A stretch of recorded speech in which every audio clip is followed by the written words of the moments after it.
ಮೊದಲ ತರ ನೀನು ಯಾಕೆ ಖುಷಿಯಾಗಿ ನಿಮ್ಮ ಮನೆಯಲ್ಲಿ ಇಲ್ವಲ್ಲ? ಮನೇಲಿ ಯಾರೋ ಇಲ್ಲ ರೀ, ನನ್ಗೆ ಯಾರು ತೊಂದರೆ ಕೊಡೋದಿಲ್ಲ, ನನ್ಗೇನು ಆಗಿಲ್ಲ ರೀ. ಹಾಗಲ್ಲ ಲಕ್ಷ್ಮಿ, ವಿಶ್ವಾಜ್ಞೆ ಅಣ್ಣದರಿಗೆ ಸ್ವಲ್ಪ ಕೋಪ ಜಾಸ್ತಿ. ಸಿಟ್ಟಲ್ಲಿ ಏನಾದ್ರು ಅಂದ್ರೇನು? ಏನಾದ್ರು ಜಗಳ ಆಗಿದೆ ಏನಾದ್ರು ಇವ್ರಿಗೆ ಹೇಳಿದ್ರೆ ಅಣ್ಣ ತಮ್ಮದಲ್ಲಿ ವಿರಸ ತಂದಂಗಾಗತ್ತೆ.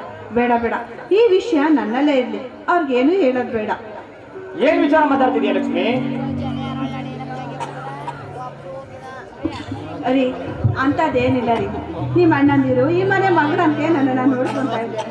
ಈ ಮನೆ ಗಂಡನ ಮನೆ ಸ್ವರ್ಗ ಇದ್ದಂಗೆ.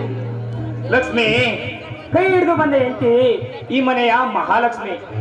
ಅವಳು ಚೆನ್ನಾಗಿ ನೋಡೋದು ಗಂಡನ ಮನೆಯವರ ಕರ್ತವ್ಯ ಲಕ್ಷ್ಮಿ. ಹೌದು ರೀ, ಅವಳು ತಂದೆ ತಾಯಿ ಬಂಧು ಬಳಗ ಎಲ್ಲ ಬಿಟ್ಟು ಬಂದ್ಮೇಲೆ ಗಂಡನೇ ಒಂದು ಸರ್ವಸ್ವ. ಅದಲ್ಲದೆ ಹೆಣ್ಣು ಗಂಡನ ಮನೆ ಬೆಳಗೋ ಜ್ಯೋತಿ.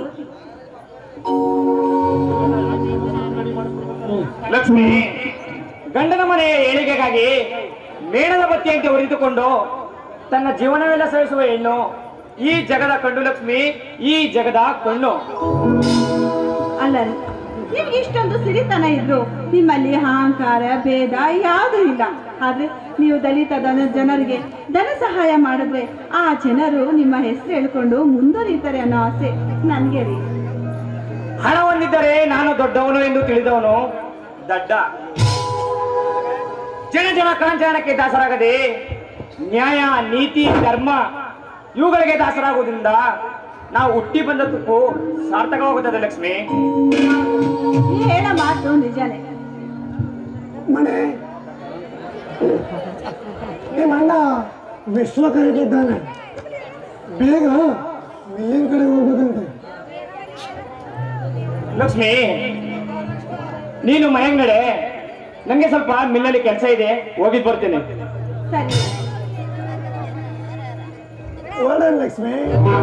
ಕಡೆ ನೀನು ಎಲ್ಲಿ ಹೊಟ್ಟಿದೀಯ ಚಿನ್ನ? ಮನೆ ಕಡೆ ಹೋಗ್ತಾ ಇದ್ದೆ.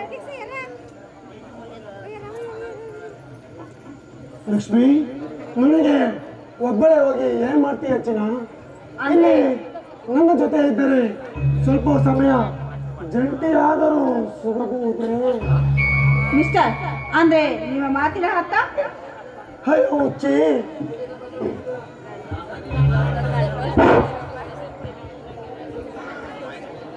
ಅಯ್ಯೋ ಹುಚ್ಚಿ, ಅಷ್ಟೋ ತಿಳಿಯಲಿಲ್ವೇ ನಿನಗೆ? ಒಂಟಿಯಾಗಿರುವ ನಿನಗೆ ಸ್ವಲ್ಪ ಸಮಯ ಜಂಟಿಯಾಗುತ್ತೇನೆ ಅಂದ್ರೆ ಅಷ್ಟೇ. ರೀ ಮಿಸ್ಟರ್, ನೀವೇನ್ ಅನ್ಕೊಂಡಿದ್ದೀರಾ? ನಿಮ್ಮನ್ನ ನಾನು ಒಳ್ಳೇದು ಅಂತ ಅನ್ಕೊಂಡಿದ್ದೆ, ಆದ್ರೆ ಈ ರೀತಿ ಅಸಹ್ಯವಾದ ಮಾತಾಡ್ತಾ ಇದ್ದೀರಲ್ಲ, ನಿಮಗೆ ನಾಚಿಕೆ ಅನ್ನೋದೇ ಇಲ್ವಾ? ಅದೆಂತ ನಾಚಿಕೆ ಲಕ್ಷ್ಮಿ, ಅದೆಂತ ನಾಚಿಕೆ. ಇರುವ ವಿಷಯವನ್ನೆಲ್ಲ ನೇರವಾಗಿ ಹೇಳಿದೆ ಅಷ್ಟೇ. ಈಗ ನೀನಾಗೆ ಬಂದು ನನ್ನ ತೋಲ್ತಕ್ಕೆಯಲ್ಲಿ ಹಾಡಿ ನರ್ತಿಸಿದರೆ ಸರಿ, ಅಮ್ಮಲ್ಲವಾದರೆ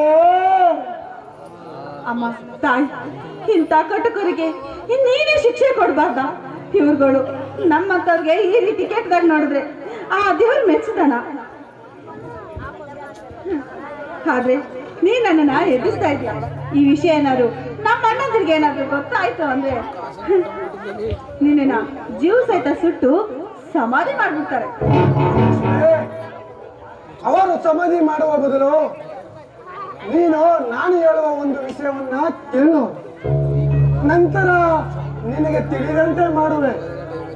ಲಕ್ಷ್ಮಿ, ನೀನು ಇನ್ನು ಮದುವೆಯಾಗಿ ಕೇವಲ 3 ದಿನಗಳಷ್ಟೇ ಆಗಿರೋದು, ಕೇವಲ 3 ದಿನಗಳು.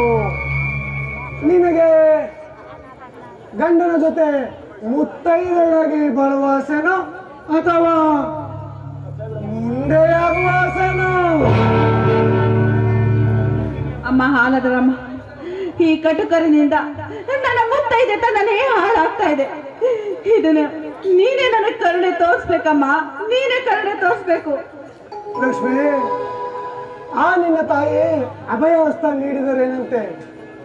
ಈಗ ನೀನು ನಾನು ಹೇಳಿದಂತೆ ಕೇಳದಿದ್ದರೆ ಇಲ್ಲಿ ನಡೆಯುವುದು ಯುದ್ಧ. ಅಮ್ಮ ಮಾನಗೆಟ್ಟವಳೆಂಬ ಬಿರುದು.